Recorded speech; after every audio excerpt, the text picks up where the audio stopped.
Okay, so today we're doing limiting reactant problems. And limiting reactant problems are just stoichiometry problems on just a little bit of steroids because you have to do a couple of them to get through them. So we have a little picture here. So you have 8 car bodies and we have 48 tires. Each car body only needs 4 tires, okay? So then what's 8 times 4? Okay, you should see that it was about 32. Hopefully you remember your times tables. So you only need 32 tires to make 8 full cars, and then you'd have 16 tires extra. So in this case, the number of car bodies is limiting how many cars you can make. So the car bodies is what you call the limiting reactant, and the tires, because you have extra after you've made all the cars, this is the excess reactant, okay? So the limiting reactant, this is the reactant that gets used up first. Okay, so it limits the production of product. So once you use it up, you can't make any more. You're done. Excess reactant means that it's the reactant that you have leftovers of, so it's in excess, okay? So we have one example problem. So it says, what is the theoretical yield of aluminum oxide? So theoretical yield means I want grams of aluminum oxide produced when 12.0 grams of aluminum metal is burned with 13.0 grams of oxygen. So first I have to do my balanced chemical equation. So I know that I'm having aluminum react with oxygen, right? So aluminum, and that's a solid at room temp, with oxygen, which is O2, it's diatomic, it's a gas at room temp, and that makes aluminum oxide, and that's a solid at room temp. So I have to balance it. So I have 2 oxygens here and 3 over here, so I need a 3 in front of this, and I need a 2 in front of this, which gives me 4 aluminums. So I'm saying that I have 12.0 grams of aluminum, and I have 13.0 grams of oxygen. So what I have to do is figure out how much aluminum oxide am I going to make if I use up all 12 grams of this, and how much aluminum oxide am I going to make if I use up all 13 grams of this. So first I'm going to start with 12.0 grams of aluminum. For every, I think the molar mass of aluminum is 26.98. So every 26.98 grams of aluminum, that's 1 mole of aluminum. For every 4 moles of aluminum, I'm going to be able to produce 2 moles of aluminum oxide. And for every 1 mole of aluminum oxide, I need to figure out the molar mass of aluminum oxide.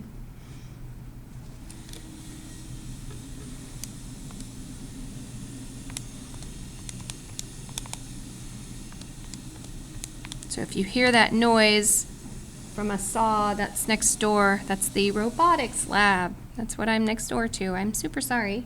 It's very loud today. So that's, 101.96 grams. So if you notice, I'm canceling grams of aluminum, moles of aluminum oxide, and I'm left with grams of aluminum oxide, which is what you want out of theoretical yield, okay? So then I multiply across the top, so 12 times 2 times the molar mass, divided by everything on the bottom, so I divide by 26.98, and also divide by 4 because they're both on the bottom.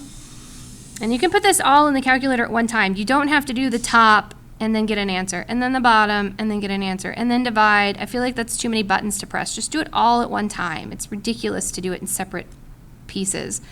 So my initial was 3 sig figs, so my answer should be in 3 sig figs. So I get 22.7 grams of aluminum oxide. Now, I can't box that answer yet because I have to figure out how much am I going to make if I use up all of this oxygen. So I'm going to start with oxygen now. So I do 13.0 grams of oxygen. And that's 32 grams of oxygen per 1 mole of oxygen because there's O2. It's 2 times 16, guys. Pay attention. And then for every 3 moles of O2, I produce 2 moles of aluminum oxide. And then for every 1 mole of aluminum oxide, that's 101.96 grams of aluminum oxide.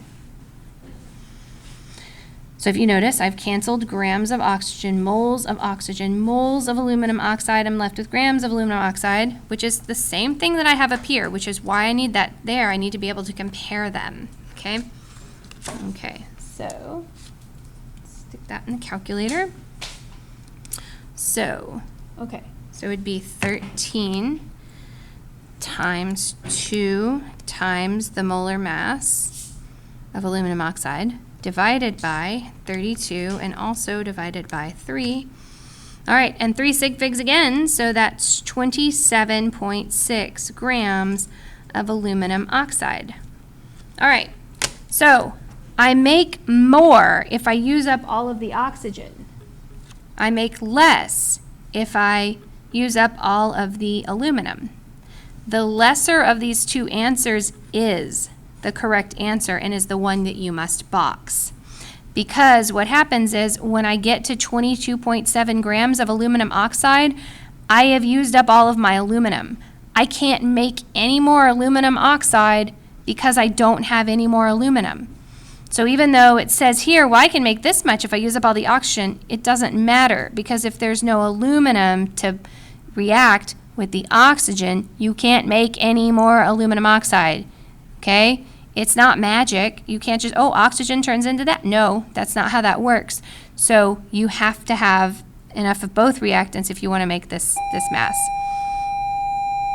So the lesser of the two is always the answer. So every time you do a limiting reactant problem, you have to do 2 full frames of dimensional analysis, and the answer to the problem is the one that's less, because that's what happens. You can get the maximum amount of this, the maximum amount of product when you use up all of one of the reactants, okay? And that's limiting reactant. Okay, do your homework. Good luck.